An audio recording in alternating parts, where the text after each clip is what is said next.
I know for many of us, silence is an uncomfortable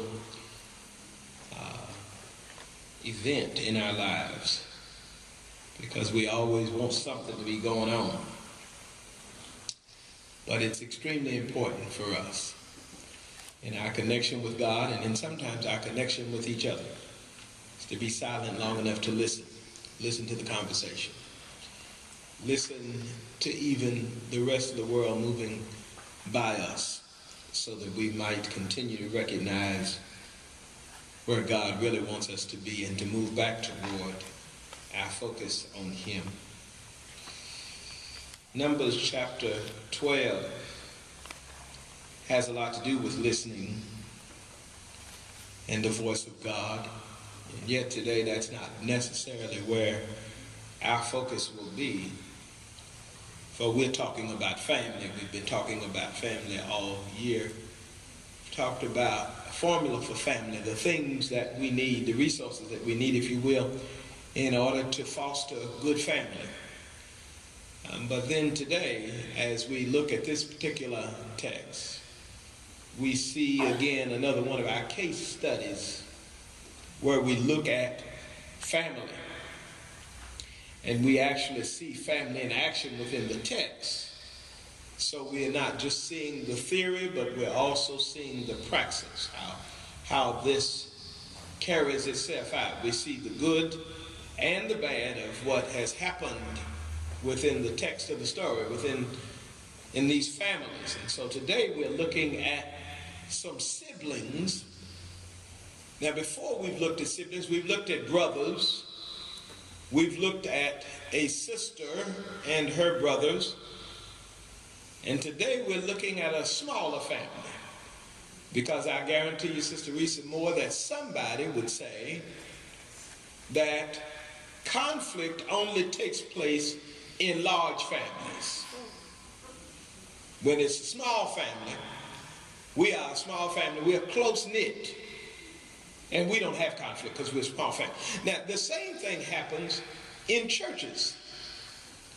People say that there's a difference between smaller fellowships and larger ones. But I can tell you that there's trouble in smaller fellowships, just like there's trouble in larger fellowships. I can tell you from experience, you can have 5 people and have more dissension than you care to have. And so sometimes, as quiet as it's kept, and I'm not talking about my house because we don't have that kind of issue, but it could be just 2 people, a husband and a wife, with more trouble than 15 children and husband and wife. And so the size of the family, as we see in the text, really conflict does not rest because of the size of the group. The enemy will attack you whether you're in large, small, and I got news for you. Jesus can tell you that when he was alone, that out there in the wilderness, Satan attacked him even by himself. So it's not the size of the family. So today we look at 2 brothers and a sister. And we find what seems to be some jealousy, so to speak. Because, in a sense, they were asked the question, well, who died and made you God? They asked the question, well, is Moses the only one that can speak? Is Moses the only one that hears from God, and so on and so forth? And then the Lord spoke up. So we see that conflict can come in small families, just like it does in large. Here, there is some conflict. And so Miriam and Aaron spake against Moses, but then it tells us particularly why.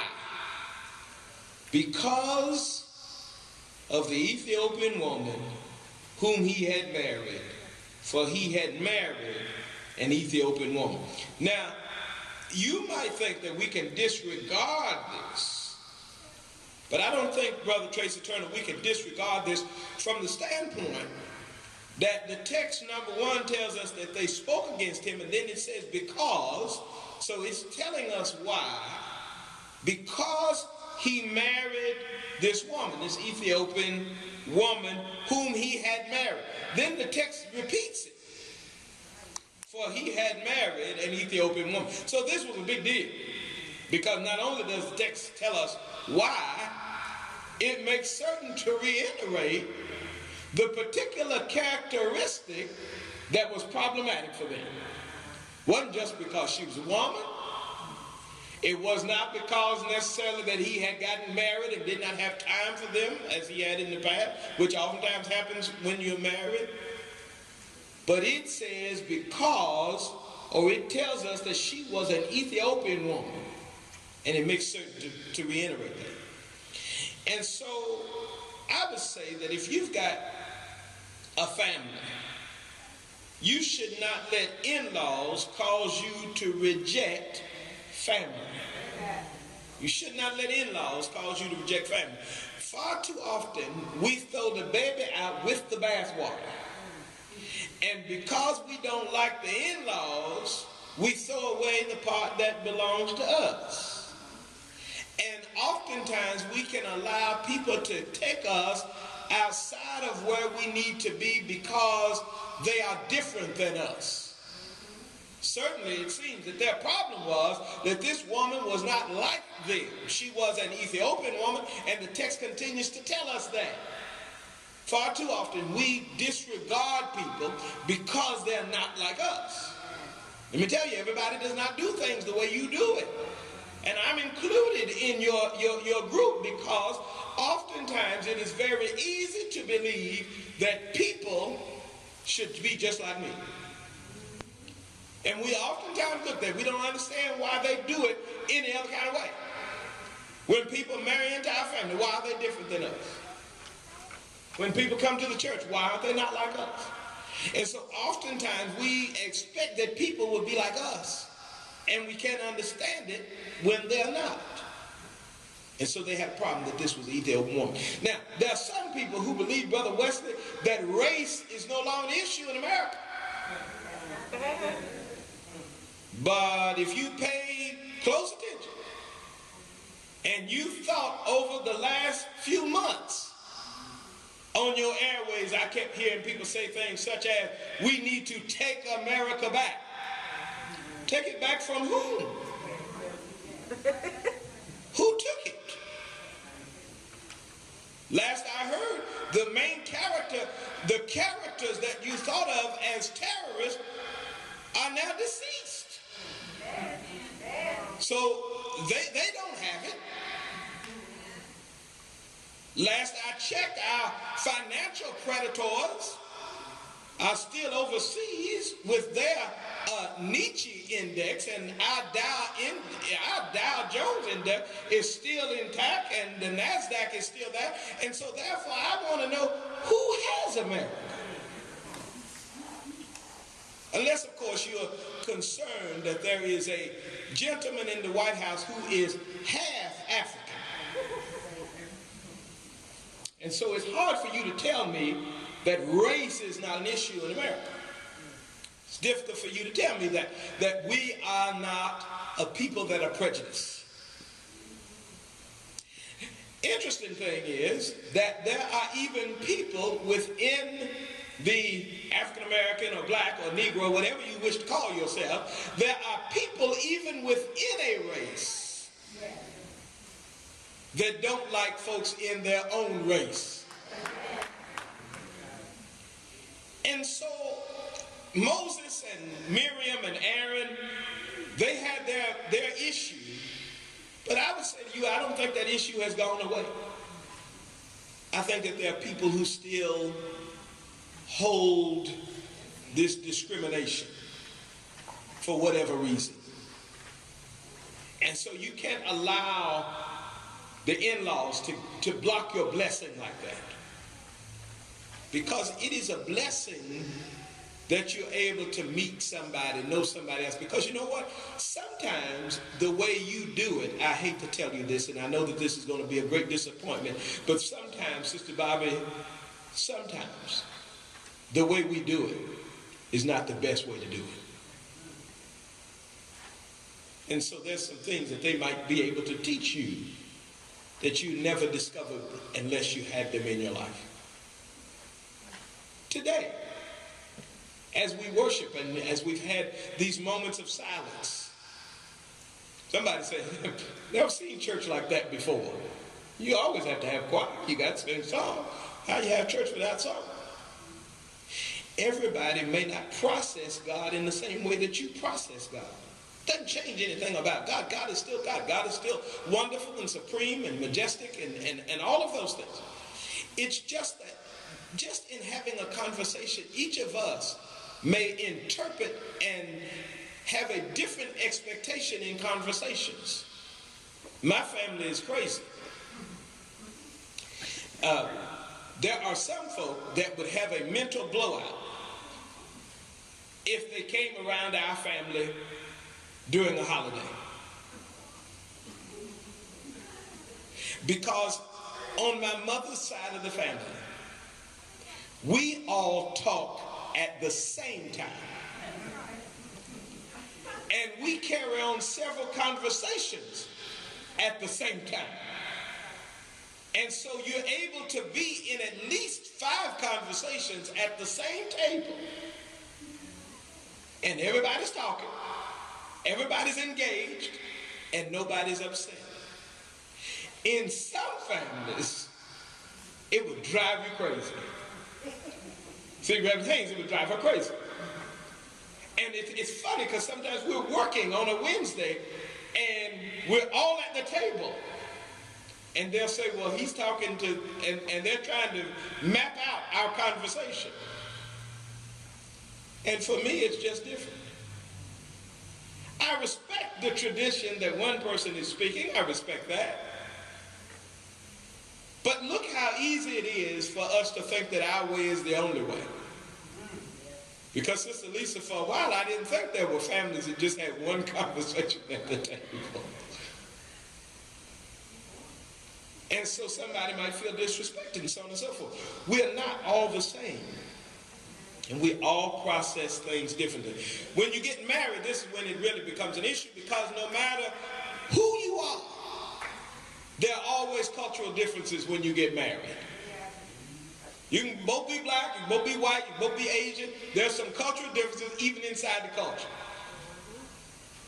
When I first got married, I tell you, Kelly and I had some things we had to work out. One was, I have a habit of saying, hold on. But see, she saw that as a sign of disrespect. Why are you raising your hand to me? And it took us a minute to get behind that, because so if you did like that, she said, well, why are you raising your hand to me? I'm just trying to get you to stop.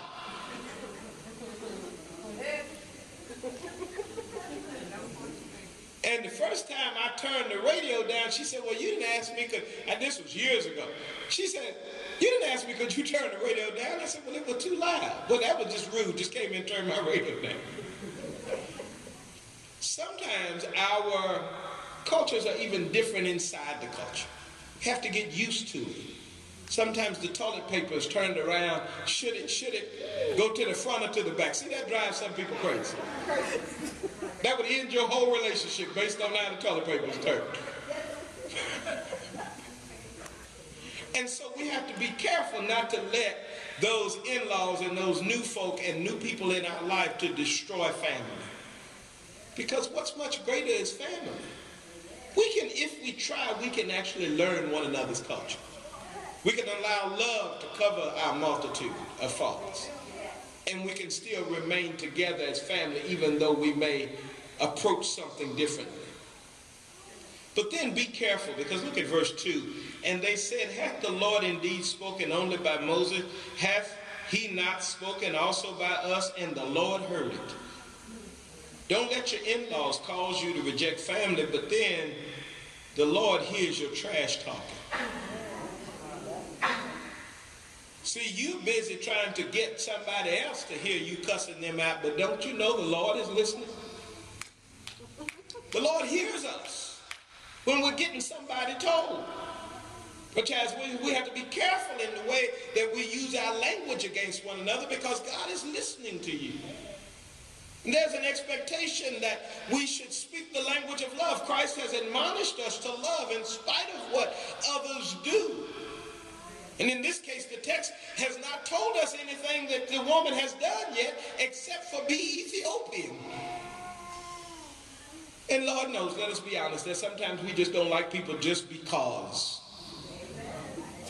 Because of where they're from, because of their height, because of their color, because of their so and so and so forth. There would be a whole lot more happy marriages today if folk were not so caught up on that because of. You might have had the best 5'4" husband in the world. But you were busy watching the basketball game pass you by. And then we got the nerve to talk about it. I can't believe that they even tried to say something to me. Watch the way we speak about people.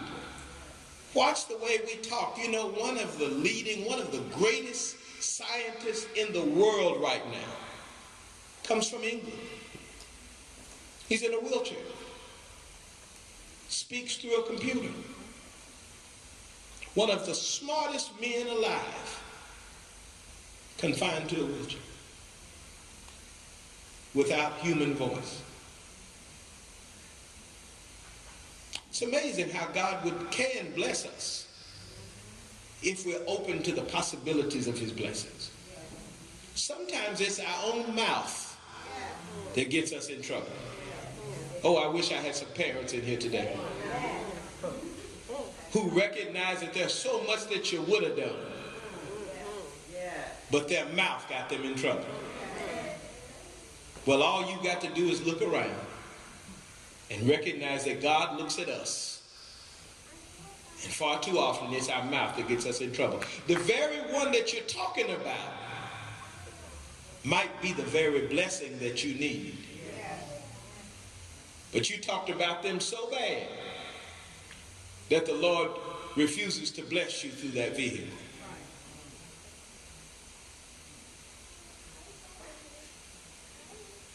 You look at verse 8. With him will I speak mouth to mouth, even apparently and not in dark speeches. And the similitude of the Lord shall he behold. Wherefore then were ye not afraid to speak against my servant Moses? The other thing you ought to do is mind your own business. You got to mind your own business. Sometimes we're over in God's business when we ought to mind our business. You wonder what the problem lies in the fact that we can't stay focused on what God is doing in our life and what we need to be doing because we're busy checking out the Ethiopians in other people's lives. You know, since I'm on the kick today, I guess I might just say something else, Brother Danny Fisher. We are busy trying to figure out what's wrong with our economy while we're putting money into the economy of other foreign governments. We've sent workers. We've sent money. We've sent military protection all over the place in our own country. We've invested money in foreign policy while FEMA is struggling. Far too often we're so concerned about so many other things. And we've got our hands in everybody else's business trying to figure out whether or not there's going to be peace in Israel between the Palestinians. When we're almost on the verge of a revolution right here. Not the one that Donald Washington is calling for, Donald Trump is calling for either. But we've got some issues in our own country. And we're busy meddling with everybody else. It's very interesting how oftentimes people who are so miserable at their own house are busy trying to tell you what to do at yours. You better be careful taking advice from miserable people who don't have their own affairs straight and they're telling you about yours. Brother Saunders remembers a conversation that happened one time. It could have happened in private, but the person wanted it to be a public conversation. And so therefore, this particular person, and Brother Saunders will remember, another minister was telling me what we needed to do at Liberty Hill. I listened for a moment, and Sister Featherston, after a while, the conversation was over. And I said, now maybe you understand the church where you pastor, but I understand the one where I pastor. And you need to head right on back across town and deal with yours. Interestingly enough, the conversation was about building management. About building management, something we needed to do this or do that in this building. I had to take Brother Saunders on a field trip. Because Brother Meshach, the person was telling me what needed to happen here, and home is falling down. And when I say home, I mean, Sister Turner, some of the work at this particular building that I'm talking about, we're talking duct tape. Permanent. But you find yourself in the business trying to tell me. Now, I'm not trying to say that I'm exclusive in some way, that no one can tell me anything, because there are times when people tell me all kinds of things. But I'm saying that we have to be careful meddling in somebody else's business, especially when we don't have our own affairs in order. And then we should never meddle in business that supersedes God's business. See, they were busy trying to speak against Moses when the Lord was leading Moses. And so look at verse 9, I'll show you something. And the anger of the Lord was kindled against them, and he departed. Whatever you do, don't get God angry. Don't get God angry. And you know, for all of those folk out there, Brother Carter, who believe that anytime God is angry, he'll do something to you, let me show you that God does not have to do anything to you. Sister Wynn, the greatest tragedy in the world is when he walks away. See, people talking about, well, I don't know why I'm going through this. Let me tell you something. I know that children like attention. Sometimes they get positive attention. Sometimes they like negative attention, but they like attention. We like attention. We're nothing but kindergartners on the inside. We like attention. The worst thing is no attention at all. When God withdraws himself from you, that's when you're really, truly in trouble. Don't get God mad enough to walk away. And so don't get God angry. If you want your family situation, if you want relationships to go right in your life, if you really want to be blessed, then stay on God's side. In spite of how you feel, no matter what the Ethiopians might look like, no matter how upset you get, stay with the Lord. And our families could be so much better. But then not only should you stay with God, look at 13 and 14. And Moses cried unto the Lord, saying, heal her now, O God, I beseech thee. And the Lord said unto Moses, if her father hath but spit in her face, should she not be ashamed 7 days? Let her be shut out from the camp 7 days, and after that let her be received in again. In 13, the very one that she spoke against was the very one who was crying to the Lord on her behalf. So don't let your in-laws cause you to reject family. Know that the Lord hears your trash talking. Mind your own business. Don't get God angry. But then realize you're going to need family again. You need us. Don't think you can just walk away and not be connected. It's a funny thing how the Lord sometimes allows us to come right back to the very spot where we started. You don't get to choose your family. Whether it's the drunk aunt or the drunk uncle, they're still yours. You still have their blood in you. Sometimes I've said to parents who come and they say, you know, the children are doing this and the children are doing that. Sister Green, oftentimes there is many lessons for us to learn from our children as there are for them to learn from us. Amen. Because I love the way that Dr. Graham put it some years ago. A newscaster asked him, what happened to your kids? Dr. Graham had children who basically had all been on some type of substance abuse or another. And so they asked Dr. Billy Graham, they said, what happened?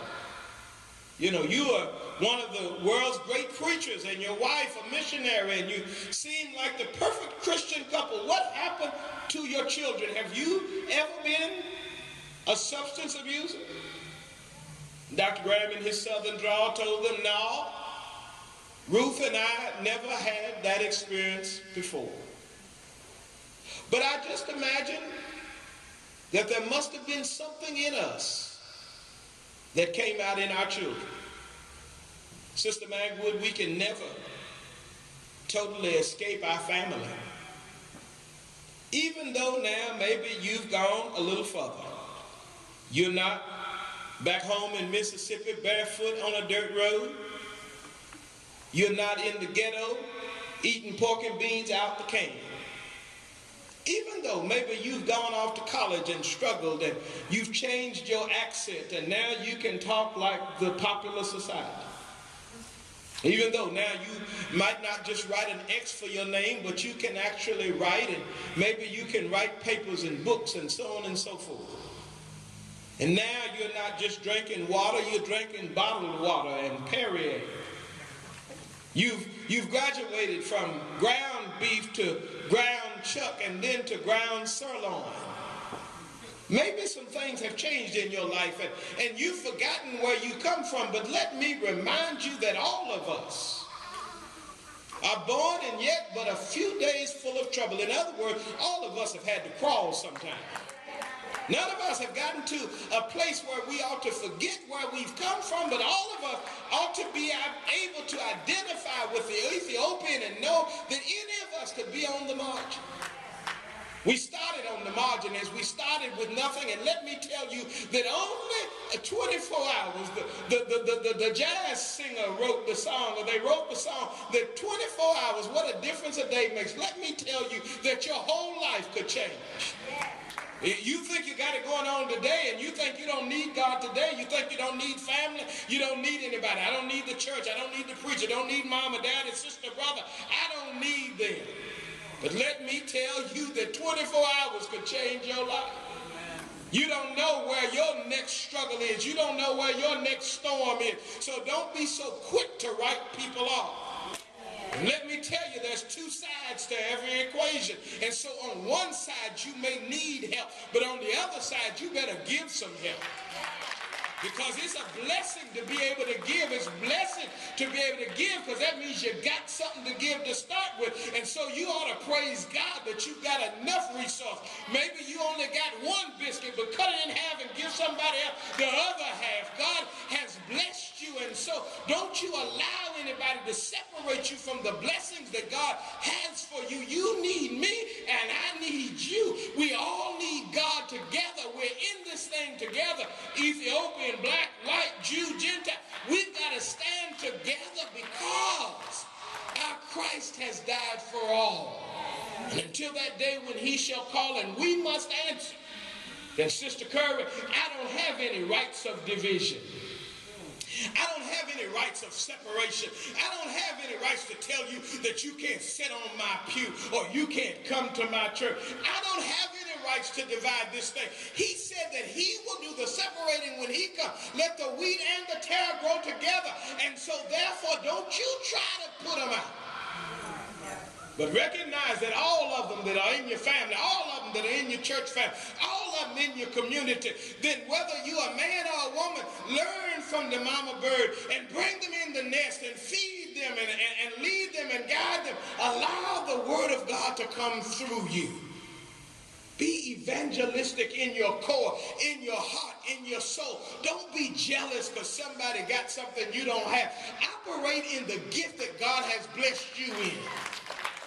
And so, yeah, God spoke to Moses, but Aaron, don't you forget you're the priest, man. You can go into the temple, into the Holy of Holies and talk directly to God whenever you get ready. Don't you forget. Miriam, don't you forget that when you crossed the Red Sea, your big brother led y'all across there. Little brother coming up the back, about to be the priest. And after you got to the other side, the Lord allowed you to have a song in your heart to talk about how good God had been and how he had trapped Pharaoh's chariots in the Red Sea. How quickly do we forget the song of praise when we allow envy and stress and strife to come in our life? But if you just look back, think about how good God has been in the family. Sometimes I wonder how a person can let one event destroy years of relationship. So what, we fell out the other day, but don't you remember that we've been through this thing together? How can you be so quick to turn on somebody that took you through the Red Sea? You've been there. You saw it. You got the t-shirt. You can still smell the fish at the bottom of the river. Don't forget God brought you through as a family.